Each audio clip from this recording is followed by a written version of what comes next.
No, I thought it was very cool. And I actually was going to ask you if this was for like a master's Yeah. thesis or something like Yeah. that. So yeah, I can Um, totally speak to that later or whenever. hmm Yeah. Yeah, I don't see too many, uh, just in my experience, like local authors with like a paper. This is Yeah. it's like graduate, like you were saying, graduate research Mm-hmm. into a time period that I'm trying to get myself more familiar with this time period. Yeah. It is a fascinating time period. Um, it's almost kind of like I don't even know where to start sometimes Mm-hmm. because there's so much information on it There that is. I feel like I'm missing out. Like if I focus on one area, I feel like I'm missing out from like all these others, and I just want it all just to coalesce like Yeah. at the same time. Yeah. I can say that there is an excellent resource that I use as a teacher, and I've actually been to a few teacher trainings. They're very much into the education. It's Mm-hmm. the American Battlefield Trust. Mm. Um, Okay. yeah, online there's a lot of articles about it. There are these videos on it. They call them, some of them are like in-4 videos, and they have animated maps and overviews of, like, it's a great resource. And they Very also cool. have like curriculum. They also have stuff on the Revolution and on the War of 1812 too. Okay. So That's where, it's funny you mentioned that because that's actually where my focus has been, as far as like reading history books, has been on the American mm-hmm. Revolution. I just finished a book by Rick Atkinson. It's called The British Are Coming. Relatively newer. I think it was published in 2020. Specifically on the time period 1775 to 1777. Okay. So just like that beginning part of the Revolutionary War, and then I believe he's going to make a trilogy out of it. Oh, cool. So he's going to just continue on Yeah. down the timeline. I'm sorry, really quick before we keep going, Yeah. I just wanted to give a quick intro.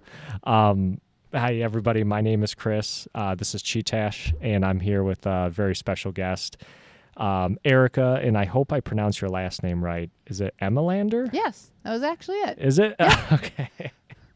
What origin is that? So that is actually, it's a funny story. We're not 100% sure exactly how it came about, but we believe that it is Dutch. Mm-hmm. Well, we know it's Dutch, but Mm-hmm. there is a island in the Netherlands called the Ameland. Mm. And so we're not sure if they actually call themselves Emelanders over there. But when they came over from the Netherlands, when they asked at Ellis Island for the name, they said, we're the Amelanders. And that's, how that kind of came about. So Wow. wrote down as Emelanders, and here we are. So, yeah. What like where did that start? Like grandparents, great grandparents? So or- my grandfather's dad and brother came over. Wow. So, yeah. Okay. Yep. So, That's a similar story to my family. Well, my parents came over oh, cool. from Yugoslavia. Yeah, well, I was just talking about this with the previous guest I Mm-hmm. had on, Ariana Kabodian. She wrote a book on the Armenian genocide, and all her family's Armenian. And we were talking about how I don't know how my parents did it. Mm-hmm. Like, Yeah. They probably have some stories for sure. oh yeah, and I mean they came over relatively. There was still technology Mm-hmm. and like planes and stuff, but even like going back to what you're saying, Ellis Island, coming over on a boat, oof, Yeah. it must have been tough. Yeah. So it's really fun to look back through family history. I actually been able to do that. And on one side of the family, we can trace our family history all the way back to one of my ancestors coming over in the 1600s.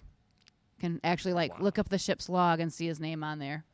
Wow. So, and then I've Okay. got another ancestor. She came over from France up into the French Canada in that time period.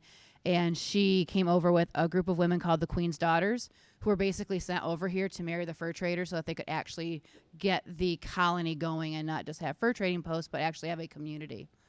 Wow. So, yeah. Very cool. In to go along with this, and your work as an author and the books that you've written, and I have one of them here, or two of them here actually. One of them though titled "The War Shall Rise Against Me," and from me starting to read the book, heavily centered on the Civil War time period of the United States. Would you say your interest in history, where does that stem from? Does it stem from looking up stuff on like your own family? It stems from a lot of things. My grandpa gave my mom a love of history, and then my mom gave me a love of history. As kids, like as a family, I've got two sisters and a brother, and so we would take family vacations up to Mackinac very, very often. So I've got the Mackinac series as well. That's where a lot of that came from. And then I was also able to work for the Mackinac State Historic Parks for a couple of seasons. So that's where a lot of that comes from. So just from a very young age, always just being really interested in history. Wow. Kind of, like I said, from my mom and like a family standpoint. And have you always lived in Michigan? Yes. Okay.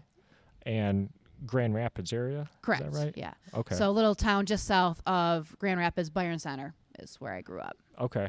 I've heard of that. Is that small town?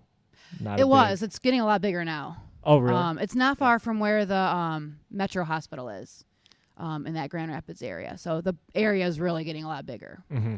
Like lots of people just moving in? Yeah. Yeah. People, businesses. So. Okay. Yeah. Nice. Very cool. And your profession, you're a teacher? Correct. I teach 6th, 7th, and 8th grade theology and social studies. Okay. So it's a fairly small school in Grand Rapids, but great community and have a lot of fun teaching the kids. Really good kids overall. How big is the school?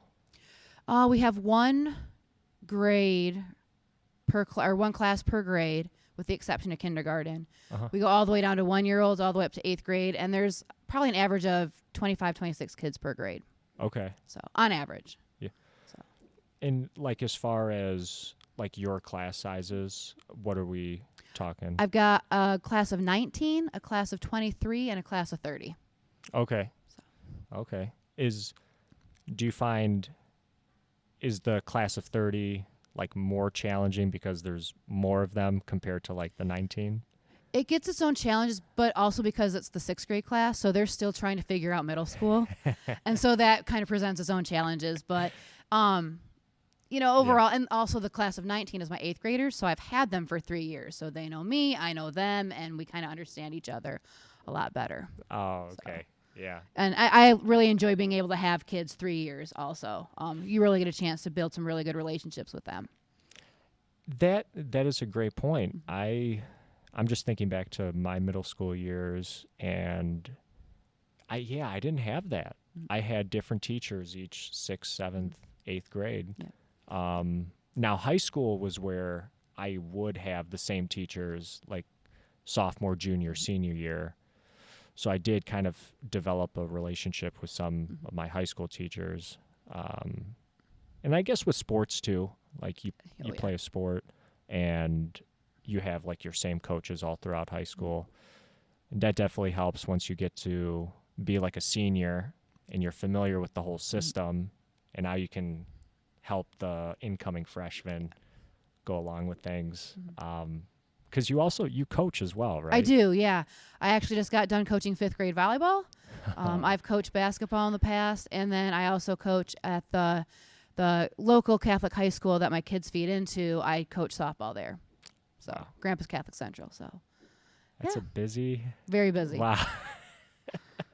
So with everything going on, teaching, coaching, even the ministry. Yep. Is that correct? Yep. That you're involved with? Yep.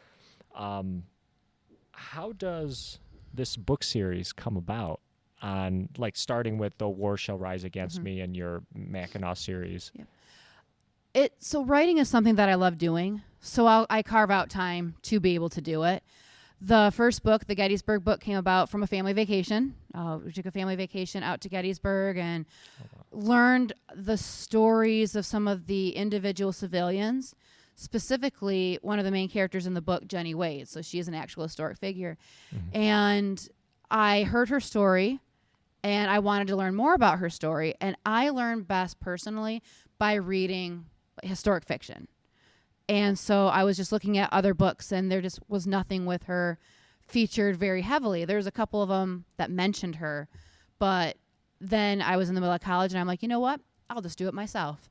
And then it took some time. It took probably 7-10 years for it to be done. But I was also finishing college, getting my student teaching, first couple years of teaching. So was able to pull that together. Wow. And the trip to Gettysburg, or let me ask you this, have you taken any other trips to any other Civil War historical Oh, yeah. sites? Actually, by now, I've probably been to about every Civil War site, major Civil War battlefield east of the Mississippi. One place that I have not gone yet to is Andersonville Prison in Georgia. Have not made it that far down yet. Still haven't made it down to New Orleans, but most of them, well, I've been there. I like to visit the places that I write about, just to kind of get that visual. I'm a very visual person, so it really helps to be able to go there, see how it is, and really be able to talk to a lot of the people, because especially talking to the historians, they're all National Historic Park. So going to the National Historic Park headquarters saying, hey, I'm writing a book. I want to make sure it's as historically accurate as possible. Is there anything that you can tell me or give me? And I usually get a lot of really good feedback and a good material and good information. So Very cool. Yeah. Are these mostly, so the areas that you're talking about, is this mostly like Virginia, Tennessee, Kentucky? So right now, the four main books that are out right now: Gettysburg, Pennsylvania; Fredericksburg, Virginia; Vicksburg, Mississippi, which you don't hear much about that area, that Western theater; and then Petersburg, Virginia. One of the books that I'm working on right now takes place primarily in Winchester, Virginia, but also covers a lot of the other war area as well. Okay. Just a quick, you had mentioned Vicksburg, and I've heard other historians talk about the Western theater. How come that doesn't get as nearly as much attention as some of the other like famous like battles, would you say? I've heard a couple of different reasons, and I think it's just because even in, I don't even know how I would say this, but just there's just a lot more information, I think, and a lot of the major battles, a lot of the things that we would hear about, even in the newspapers there, it was probably very Eastern focused on what was going there. There, like I said, there's a couple different theories, but yeah, I think it's just because that's what was most talked about, and a lot of it was very important as well. You had your biggest players there, Lee, and then Lincoln was in the East and trying to figure out who his main generals were going to be. So stuff like is Gettysburg considered like an Eastern? Oh yeah. Yeah. Yep. Gettysburg, Antietam. Yeah, Eastern. more Eastern. I'm trying to think of other famous battles. Shenandoah. So yeah, Shenandoah's Eastern. Eastern. Yep, all okay. those battles in that area. So yeah, all the ones that just come to my mind. Yeah, all Eastern. Wow. I mean, some of the bigger Western ones was Vicksburg, Nashville, Corinth, Mississippi. There were some big ones. Okay. Yeah. What, and just curious, did the state of Michigan at this time, did it have, as far as you know, any role in? Michigan actually had a bigger role than a lot of people realized. Really? There's obviously no battles fought here, but we sent a lot of men to fight. There were a lot of Michigan regiments. We also, from a cavalry standpoint, we sent, I think it's more horses than any other state to the cavalry. And Lincoln himself even said, I don't know where our cavalry would be without Michigan, or something to that effect. So, yeah, we definitely sent a lot of men. We sent a lot of horses. And then a funny story that I've come across with just researching things in general, there were actually 2 Confederate political prisons held on Mackinac Island for a few months. So that's pretty far up north. Yes, wow. It is. Yeah. I'm sure, as like coming from a southern state where it's probably a little warmer, to go up to Mackinac, be a culture shock. Yep. One of the stories I heard is that they were told that they could either stay there over the winter, or they could pledge their allegiance to the United States. So, from what I understand, one of them pledged their allegiance to the United States, and the other one tried to stick it out. But yeah. I do need to do more research on that particular thing. But Actually, it's funny. Something else I saw on your website was there was an article, Lincoln visited Michigan, yeah, Lincoln visited Kalamazoo. but this was before he was president. Yeah, that was when he was campaigning. Wow. Yep. So Very cool. And I saw the picture in the article of the plaque that they have there. And I don't know if the plaque had parts of his speech on it. I know it may have, yeah. Oh, okay. Yep. So I was actually contacted a little bit ago by Michigan Now, and I do a monthly article on Michigan history for them. Oh, so nice. lots. Okay. There's so much information and so many cool things that we don't realize about Michigan history. So that's been really fun to research and look at every month or to get that out. Wow. So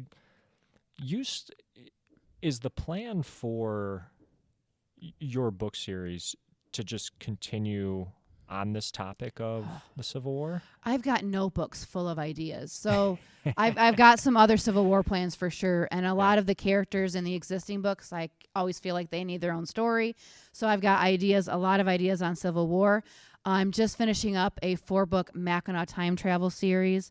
I've got the first 3 out on there. The 4th one's first draft is written. Now it's back to editing, but then I'm editing another book that's actually a sequel of one of my Civil War books, and then I'm working on a 3rd Civil War one. So I've got 3 books going on right now, all at various levels of completion. And then I'm also looking at writing a Michigan history children's book series because I've got a lot of teachers that work at other Catholic schools, other regular schools, and they're like, do you have any information on Michigan history, anything that we can use to supplement Michigan history? And the first time I got asked that, I'm like, I can't think of anything, but I could totally write that. So I actually have a whole book series planned on Michigan history throughout the years. I've got a couple of nieces who said that they want to help me, so that's kind of fun as well. So that's actually, once I get these 3 books done and then kind of, update a couple of other things, I want to focus on that for a little bit too. So lots of ideas. Big plans. Lots of things coming. Yeah. With your Mackinac series, was that something you also did a lot of travel and visiting to Mackinac to do research for? So that one came about, as I said earlier, we took a lot of family vacations up there. And then right after college, I was just kind of trying to figure out, finding a teaching job, but then also, how can I earn money up until I find that teaching job? And I was able to get a job for the Mackinac State Historic Parks. And they have 4 sites up there, 4 main sites: the Colonial Michilimackinac, which is right by the bridge; Fort Mackinac, which is on the island; Historic Mill Creek, which is about 5 miles towards Sheboygan; and the lighthouse right there by the bridge. So they have all those. So I was able to work for that system, and I got to work at all the different places. My main focus was the Colonial Fort, and then Mill Creek. I did some adventure tours and, talking about the nature and everything out there. And while there, made some very good friends. And the first book for Mackinac kind of came up because my friends and I would always joke about how fun it would be to travel back in time and actually talk to the people that we were portraying. So some of those big names, Charles Langlade and his family and his wife, and the Sinclair family, and just a bunch of those families that are big up there. And so that's kind of how the book idea came about with that. So, the Mackinac series is time travel. In book 1, a young woman who works at the fort finds herself back in time in 1775, where she meets a couple of other time travelers, and then they have to figure out how to defeat an evil British soldier who wants to take out all the French and natives in the area. And then the other books kind of continue that. So very cool. Yeah. I'm not super familiar with these. You mentioned Charles. Charles Langlade. Charles Langlade. Yep. And the Sinclairs. Yep. Patrick Sinclair was a really big, he was British, fur trader, kind of businessman up there. Excuse me. I got to, Father Jabot was a big traveler up there, traveling priest that would hit up there a lot, and just a lot of other individuals too. So. And I didn't even realize that fort was an American fort that was used in the Revolutionary War? So it actually started out as a French fur trading post. Then after the French and Indian War, it was passed over to the British. And then the British held it until after the American Revolution. And actually, the British took that fort during the American Revolution. They were afraid that it wasn't going to be easy enough to defend if the Americans actually decided to attack it. And so they actually, over the winter, moved the fort and a lot of the buildings piece by piece over to the island and started, building a fort there. And then they actually leveled the all the homes that were there and the fort pieces that were there. It's a common military practice. You level things out so your enemy can't come and use it later on. And so all of the existing buildings right there are reconstructed, but very painstakingly reconstructed. It's all based on the archaeology and documents and things like that. So it's very historically accurate. So that's how the British moved over. And then after the American Revolution, the Americans took over and the British eventually left. They dragged their heels a little bit, but it's funny living here in Michigan. I've never been to Mackinac. It's definitely a place to go. I feel like I should go. Yeah. It's definitely a place to go. And actually, a lot of people don't know either. Mackinac Island played a small and embarrassing for the Americans role in the War of 1812. There are actually two battles of Mackinac Island. The first one, the British came and took over the American fort without a shot. And then we tried to retake it and were defeated embarrassingly again. So I learn a lot of little things from working up there, but then also for doing my research for the articles. So. I got to visit this place now. Yeah. Wow. And it's funny because my family, like mom, dad, brothers and sisters have been up there, but I just never...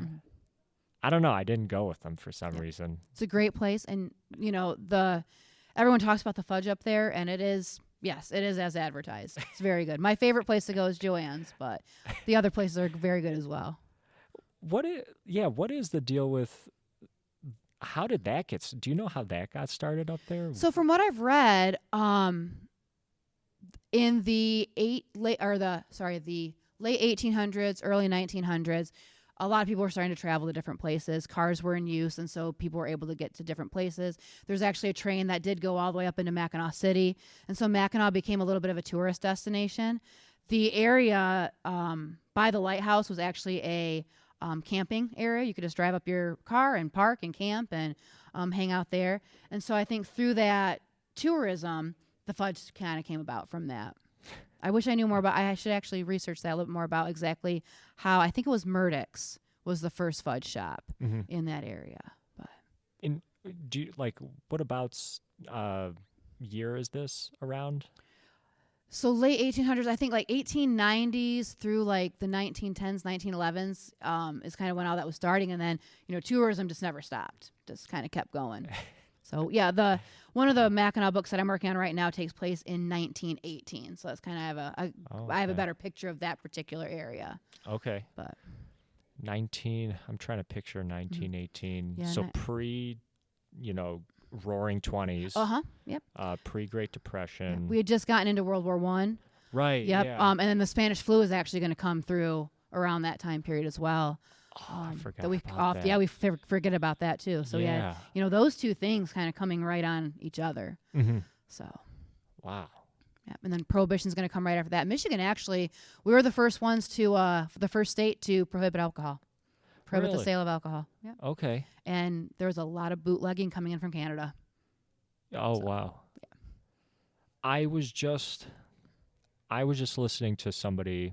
There's a YouTube channel called America's Untold Stories. It's with Eric Hunley and Mark Robert, and they were just talking about alcohol in 1500s, 1600s. I didn't know this, but apparently that's all you would drink back then in like England and Europe. Yep. Because water was, you could die from drinking water. Yeah. If it wasn't, that was very easy to just drink bad water. Yeah. So everybody drank alcohol, which from what they were saying on the episode, it was the alcohol by volume was very low. Yes.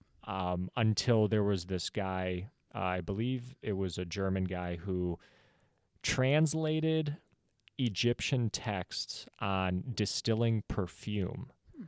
And from those translations, he learned how to distill alcohol, not for perfume, but for consumption. Interesting. And that's when you saw the alcohol by volumes. Now they could get way more alcohol content in these drinks. That is interesting. Yeah. I thought that was really cool. And it's funny in the episode, Mark makes a point. He's like, they didn't have juices back then. You can't just go out and get a sparkling water. Like, it was just beer and wine. Yep. Pretty much. Yeah. No, but that's really cool that Michigan, the first state to prohibit the sale of alcohol. Yep. We're also the first to kind of take it back, and the first to sign the amendment to repeal it. So. Okay. I like that. Our bad. We're the first to admit. Yeah. That. Wow. Yeah, I got to make it up to Mackinac now. You've just convinced me. It's a beautiful place, and I still want to get up there in the winter. I've been up there in the spring, summer, and fall. I've never been up there in the winter, but I hear it's absolutely beautiful. It's just you never know what the weather's going to be like. Oh, I can imagine winter. You probably get a lot of snow. Yeah. I would imagine. They get a lot of snow. Yeah. That's something that I'm not really a big fan of. But it's funny. I mean, I've lived here all my life, but I don't know. As I've gotten older, Snow can be tough. It can be a little tough. Yeah, very tough. Going back to your books on the Civil War and that time period, I can kind of see this theme just in starting your book, "The War Shall Rise Against Me," on the families and families being torn apart by the war, in that you'd have parts of your family that were on the Confederate side, some family was on the Union side. Mm-hmm. How was that very prevalent back then? It was, especially more on the border states. So the states kind of right on the line: Virginia, Tennessee, Kentucky, Maryland. Those areas, you would have a lot of families who would be split by the war. Mm-hmm. Just because there's, you're hearing things from different sides and people have their different opinions. And so, you would definitely have people who would have their different opinions on, what's right and what's wrong. So, wow. Yep. And then, have, some people, some sons leaving their southern home and fighting for the north, some people, leaving their northern home and fighting for the south. And so you would see that a lot. Yeah. Wow. Yeah. Did you were saying that like happened quite a bit? I don't know. A fair enough amount. Yeah. I mean, it wasn't every family, mm-hmm. but I think it was enough to at least make it really tough for a lot of people. Yeah. So. Oh, I can imagine. Yeah. Yeah. Like I said, especially in the border states. Michigan, we probably pretty much all sent them to the Union. Yeah. I've never heard of anything different. And a lot of the other, like New York, probably the same thing. A lot of those other states, but those ones on the borders are the ones that were really torn. Wow. With that. Well, I'm reading. I've started slowly making my way through this book, James McPherson, Battle Cry Freedom, and I'm not very far into it, but in the beginning... It's a dense book. Very dense, yes. Yeah. Oh, jeez. And it's all just one volume, 800-some pages. Yep. A lot of good information, but yeah. Yeah, oh yeah. In the beginning of the book where he's talking about the Mexican-American War and how some of the generals and soldiers, what have you, that fought in that war ended up fighting against each other, like just, I don't even, 10, 20 years later. Mm-hmm. Yeah. I can't imagine that. I mean, that's on a smaller scale, that's like, you're play college football and then you go on to the NFL and you're playing against the people that you played on the same team with. Yeah. Obviously that's war in college, college football, different, but that's kind of what I would equate that to a little bit. Yeah. I would struggle with that. Yeah, it a would be little a very bit. difficult thing. Yeah, and there's Yeah. lots of stories about that, and different individuals. There's in particular General Hancock and a General Armistead, and they were like not only fought together in the Mexican American War, but they actually were very, very close. And then they ended up fighting against each other. So yeah, Wow. I think that would have been like one of the for their perspective, or if you know anybody on the other side, like that would be the worst thing is just looking across the battlefield and seeing them. Yeah. So Oh yeah. Well, and didn't too Robert E. Lee went to West Point, yes. right? Which it's in New York, Mm-hmm. and obviously, like you were saying earlier, they sent a lot of troops, pretty much everybody, I'm guessing, to the Union Mm-hmm. Army. So again, he's probably seeing people, and conversely, Mm-hmm. they're now fighting against a guy that they went to school with. Mm-hmm. It's Yeah. wow. D- what do you think as far as this time period? Well, let me start with this.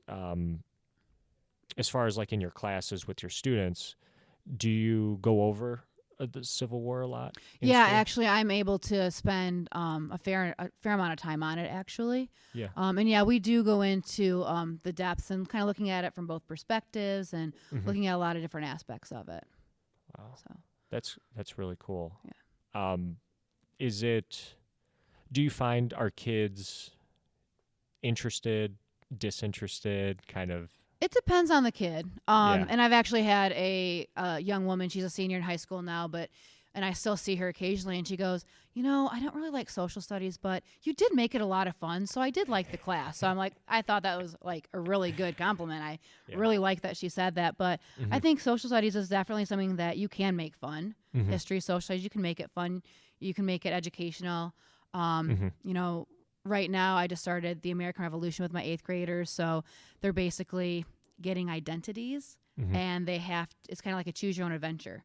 Mm. And then they're going to have to write a report or a story, or some of them are going to make a short movie about it Oh wow. at the end for their final project on that. But there's a lot of ways to get the kids really into the history. Hmm. So, and I'm glad that I'm able to do that, and we have a lot of fun with it. And but also learning, Yeah. kind of learning by doing and learning by obviously not experiencing the whole thing, but getting a little bit of the experience. Hmm. I feel like there's a stereotype about history that's like, oh, it's boring Mhm. stuff, memorization, dates. Yep. But I had a very good history teacher in high school who the class was not any of those things. Like it wasn't boring. Mhm. It felt like he really brought things to life, Mhm. kind of, that Yeah. made it very interesting. Um, yeah, I found myself reading more and more about history now than I did when I was maybe a little bit younger, where Yeah.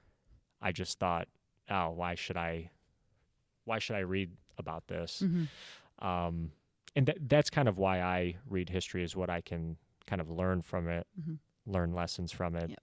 And And I'll have quite a few readers who, and it kind of hurts my heart every time I hear it, but they're like, oh, I hated history in high school. I hated learning about social studies in high school and middle school, but I really enjoyed reading your book because I was able to learn from it, Mhm. which is good to hear. But then it just hurts me that so many people like hated history growing up. And I feel like that's changing a little bit. I think that more Mhm. teachers are able to look at different things and to try to make it a little bit more Mhm. interesting. So, You know what else has kind of changed the game, I think, a little bit is YouTube, Mhm. in a way, where you have people doing. I never realized, I never called it this, but they're doing video essays. Mhm. So it's almost like how you would have a paper, writing out a paper for class. They're doing it in video form with slideshow pictures, sometimes video footage, Mhm. if it's if that's part of the time. And they do a really good job, Mhm. some of these YouTube channels. Yeah. Very good job.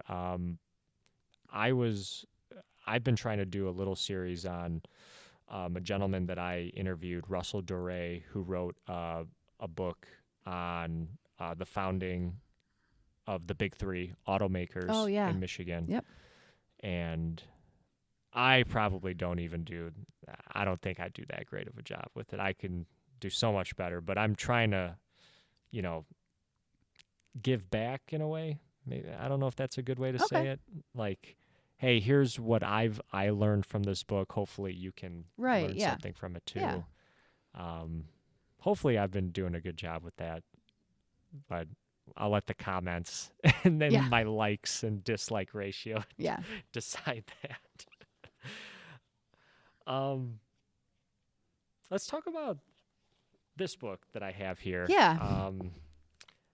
This was very interesting. What do primary sources tell us about educational methods and subjects taught during the American Civil War? And I know that, I don't know if I was recording at the time, but we were talking about this earlier, and this was your master's thesis. Yeah, from so I was getting college? my master's in education and got to the like capstone project or thesis paper and just looking at what to do. And I was talking to my advisor, and I'm like, I've done a lot of research on the Civil War. Is there any way that I can like tie in Civil War education and be able to kind of use that as well? She's like, yeah, that's a great idea. We can kind of look at history of education and kind of go from there. And so that's what I ended up doing. So focusing on the Civil War and then really looking at primary sources. So McGuffey readers, which are a little bit later, but still give you a little bit of a picture of what it was like after. And then some actual Civil War time period textbooks. I was able to get my hands on reproductions of them and things like that to really look at it. And, just doing a lot of research that way and was able to put that together. And what's a McGuffey? So McGuffey readers were early reading textbooks, essentially. Oh, okay. So, Okay. yeah. Did you find, is there what's like the biggest difference between education in this time period versus right now? Well, right now it would totally be the technology piece. Yeah. I mean, that would just be the biggest one. But even for like, back when, technology wasn't as big of a piece. Because this time period, is it like one-room schoolhouse kind So of? there were, Civil War time period, you did have a lot of one-room schoolhouses. You would definitely have young women who would go to, they would call them seminary schools, and they would, learn different things there. Not just to be a housewife and a mother, but they would learn different languages. They would learn music, art appreciation, things like that. Boys could go to universities. Actually, West Point was a military academy, but it's also, I've heard it was called like one of the best all-around educations that you could get at that time. And so you had a lot of people going there for that. If you were wealthy enough, you could send your children to study abroad in Europe. That was still a big thing. Okay. Before the Civil War, obviously during it, you weren't necessarily traveling that much, but it definitely had to do with, where you were on the social scale. There was public school available for everybody, but if you were more wealthy, you could afford to send them to the different schools, get better tutors and things like that. So, Okay. Yeah, I thought this was really cool that you did that, and you have it available for purchase. yeah, when I was done with it, I just Yeah. looked at it. I'm like, you know what? I know how to put these things together in book form. I might as well just do that. So, was able to do that. So, yeah. No, I thought that was really cool. Yeah, I did enjoy reading it, and your the illustrations or the figures at the end too. Yep. That was really cool. Yeah. As well.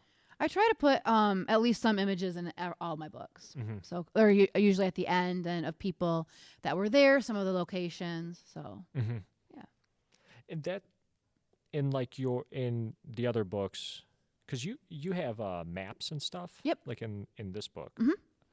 Yep. That's cool to have. My mom's actually extremely artistic. She does a lot of work for me, and just none of this would be happening if it wasn't for her and her support. But she actually draws the maps, and she's responsible for all the pictures on the covers too. Oh, okay. I was going to ask you where is that like a photography or is that actual? My mom takes the pictures, and then we're able to use it. Wow. Okay. So, yeah. No, those are those are beautiful pictures. are these from the actual The like places, sites? yeah. So like that's Wow. on the Gettysburg battlefield. Wow. Okay. So Very cool. Yeah, that's nice. Um, yeah. No, that's really cool. What would Let me ask you this. As far as religion during this time hmm period, was it more pronounced, would you say, in the North and the South? Both were very, very religious. yeah, both sides were Yeah. very religious. Yeah. Yes. Yeah. And Oh. you would not have everybody who was terribly religious, but it Hmm. was a much bigger. You'd see it a lot more at that point. Hmm. And then when I'm doing my writing and my research, and I'm actually reading the journals and the diaries and the letters, their faith was what got them through a lot of these tough times. Okay. And Okay. and they went through. I don't know how some of these individuals got through it, but they were able to get through it, and they kind of credit their faith in God and that on how they were able to do it. Wow. So, I could, yeah, I could totally see that when you're in that sort of atmosphere, when you're in a war, mm, that yeah, that kind of leads you to believing in certain mm-hmm. things. Yeah, definitely. Yep. I forget Yeah. who I heard it from, but some writer or historian said there's no atheists in foxholes. Oh, I think I've heard that Yeah. before. Yeah. Okay. No, that makes total sense. Yeah. Do you Now that would be an interesting book. I'm just thinking about your master's thesis and education. Now comparing religion in hmm this time period to religion today. That would be an interesting one. Yeah. Yeah. Maybe that's a book that I can add maybe that I to the list. maybe I just Yeah. gave you a book idea. Yeah. But now your time with because we had mentioned earlier that you're a minister. Is that So yeah, correct? youth minister. Yep. Youth minister. Yep. How long have you been doing that? I started. Wow. I've probably been doing it for about 10, 12 years. Okay. Wow. So yeah. Um, and how big? I don't know exactly how it works, but how big is your like group? It fluctuates, and I've done it at a couple of different churches as well. The previous church that I did it at, we would have anywhere from a dozen kids to 30. Mm-hmm. And then now where I do it at the same school that, excuse me, the school that I teach at, the church affiliated with that, Mm-hmm. it's a little bit smaller, but we're trying to build it. Mm-hmm. So slowly but surely. So, and this is like pretty young. So at my previous one, I would do mostly high school, and then now it's high school and middle school. Okay. So Okay. that's how I got pulled in because I know all the middle schoolers. Do you find you were saying that it kind of like as far as numbers, attendance, etc., that it fluctuates, or Mhm. have you seen it increase at all as time has gone by, decrease? So actually, thinking about, I feel like it's held pretty steady because I actually just Uh-huh. talked to the new youth minister at the church that I previously worked at, Mm-hmm. and it seems like she's got about the same numbers that we would have had back then. Mm. So staying with that particular parish, it seems like it's stayed pretty consistent. Okay. Okay. Yeah. I'm just wondering because I don't know. I hear statistics. I haven't personally looked into them, but that like record number of churches are closing down, hmm things like that. I've heard some things And, like that too. Yeah. and that's what I'm wondering is where is it happening? hmm Like kind of why is it happening? Just kind of yeah, Yeah. I haven't what's quite going looked on? at that. Yeah, that's something that I would like to look into a little bit more Mm-hmm. and see that more. But yeah, I haven't been able to really look into the numbers and the reasons. Mm-hmm. Yeah. No, I also my church is in Troy, Michigan, and for me it's kind of a drive. hmm That's what kind of deters me from being more involved. hmm It's a little bit tougher, but they're also we're Orthodox, Okay. and there's just I don't know. For some reason, there's not a lot of Serbian Orthodox churches, but I do see, there's Greek, there's I think there's a few Russian. Russian ones in the Grand Rapids area. Yeah. Yeah, yeah. But as far as like for us Mhm. Serbians, Macedonians, there's just not as much. But it could be just like a population thing. Yeah. There's not a ton not a ton of Serbs and Hmm. Macedonians in this area compared to like Chicago, Sure. massive Yeah. population, Toronto, massive. So that could be the Hmm. reason. But I find when I do go to church, I'm usually the youngest one there, Okay. and I'm not even like that young. I think that depends on the actual church too, because I try to go to church every Sunday, no matter where I'm at. So like Mhm. this summer, I went to, my goodness, maybe half a dozen different churches, and I think it just depends on where you're at, and then like Mhm. also if there's multiple services, like what time you're going to. I've noticed like, patterns like the earlier ones, you have a lot of the more older people, and then if it's there's a later service, a lot of the younger people and the families and stuff. So I think that's part of a trend too. You That's a know. good point. I didn't think about that. Yeah. Because for me, these days I wake up early. Mm-hmm. I don't know if that's just as I've gotten older, it's just easier to wake up early, I and then found that too. And I'm not sure that I yeah, like it, but I go to bed early and then I wake up yeah. early. That's my routine. But when I was younger, no, you're totally right. I would stay up late and then I would wake up late. Mm-hmm. So yeah, I would miss every single service. That the Mm-hmm. ones that started at 10 a.m. Sure. Yeah. That's way too early Yeah. for a young Chris. Mm-hmm. But no, for me these days, no, I'm up before the sun comes up. Mm-hmm. That's kind of my routine. Yeah. Maybe that's just part of growing I up. think it is part of growing up. It is harder to sleep in now for me too. Yeah. So even Yeah. when I can sleep in, I'm still awake at like 8 o'clock in the morning. So I'm like, oh, might as well just grab my book and read for a little bit. Yeah. Yeah. Yeah. No, I do a very similar thing. I have like a morning routine. Lots of times it does involve a book, Mm-hmm. get a little reading in, make some green tea, and Mm-hmm. my day's good. Yeah. As long as I can get those couple of things. Mm-hmm. Yeah. Um, just a couple more questions, Erica. Going back to the Civil War and in your experience, what are some things that you say people get misconstrued about the war, or they have like the wrong idea about the war? Do you think do you think people Mm. have those kind of It depends on who you talk to, I think. I think if you're a true historian and a true person that studies the Civil War, Mhm. you will look at it from all different aspects, because that's the thing, is that there were a lot of different aspects. Mhm. We think that it was just because of the one issue, mostly slavery, and that was one of the biggest issues, but there were side issues as well. Mhm. Um, reading the different letters and journals, your average Confederate soldier probably didn't even own slaves, just Mhm. the average ones. Obviously, a lot of them did, but I think just looking at the individual reasons that people served, and even on the northern side too, why did they serve, and looking at that.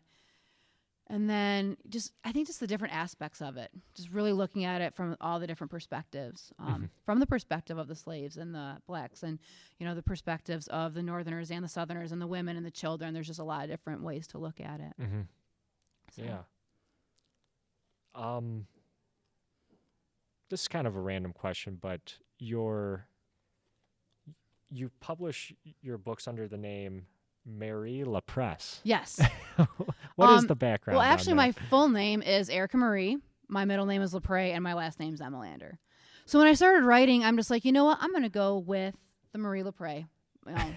Just go with that. And so yeah, it's kind of developed from there. Okay. So a little bit of anonymity, but still, like anybody, like I don't try to hide the fact that I write the books, but Mhm. yeah, it's a little bit of a different thing. Mhm. So yeah, that's how that came from. I'm sorry to mispronounce your name. I'm Everybody very does. It's okay. Unless you know how to speak LaPres. French. Unless you know how to speak French, yeah, it always gets mispronounced. Yeah. No, that's I was just wondering about that. Like I remember I think when I would had first come across your name and I was reading an article about you and it's like, wait, is this the right person? Yeah. Am I reading about there's two different people in this article? So yeah, and it kind of depends on the article, how it gets written, but Yeah. yeah. um I know I know you mentioned your plans earlier with uh, where you're going to be taking your writing, but as far as either that or outside of that, like kind of what's next for you? So right now, I kind of spoke earlier. I've got 3 books. One book is in more final editing stages. That is a sequel to my Civil War Petersburg book. Some of those characters just stayed with me, and I'm like, you know what? I got to keep going for a little bit. So that one, ideally, it would be out by the end of the year, but probably early next year. And then I just finished the first draft of my final Mackinac book. So that one, kind of getting that through the process too. And then kind of in the middle of writing, more toward the end of writing, but a book that's more geared toward middle schoolers. And it's basically everything I teach in 8th grade about the Civil War, but in novel form. Mm-hmm. So the idea is that kids read it and they learn what they need to read, but it's also a story. And that's how we so often learn, is through stories. So that's kind of the idea there. And then after that, like I said, looking at the Michigan history for kids books, I've got other books, ideas. Like I mentioned earlier, how one of my ancestors came over just to marry a fur trader. I have ideas for stories on her, just ideas for so many different stories. What I'll probably end up doing when I get to the point of where I actually have to pick what I'm going to focus on next is poll my readers. Say, hey, who do you want to learn about next? So, yeah. That's very cool. Yeah. Got an idea for one that follows a Civil War nurse around. Oh, got that one. Okay. Kind of an idea of how to develop that one. So, yeah. Wow. I have like a whole notebook of ideas. And every time I travel somewhere new or look at the different articles that I look at for Michigan history, like there's a new book idea. There's a new book idea. So there's so many of them. I do that with books. I've been going to a lot of used book sales, and my book list is full at this point. Yep. There's an entire backlog, and yet I'll go to a used book sale and I'll still buy like 4 or 5 books. Like, God, Chris, it's going to take you years before you get to this, but yeah, I've got a spare bedroom and I am turning it into a library study area. Nice. So yes, I've got a lot of books, and while I can read on the Kindles, I prefer an actual book. 100%. I do too. No, I have to have like a physical copy. Not even, I mean, some of them I do underline, but it's not even that. It's kind of what you're saying. It's just actually like holding it in my hand, flipping a page. Yeah, there's something about that. Yeah. It's just not the same on a Kindle or a Nook or yeah. Erica, thank you very much. No, thank you. Where can people get in contact with you? Is the best way on your website? Yeah, so my website email is Marie LaPres 84 at gmail.com. I put a new one in. Did I add the 84?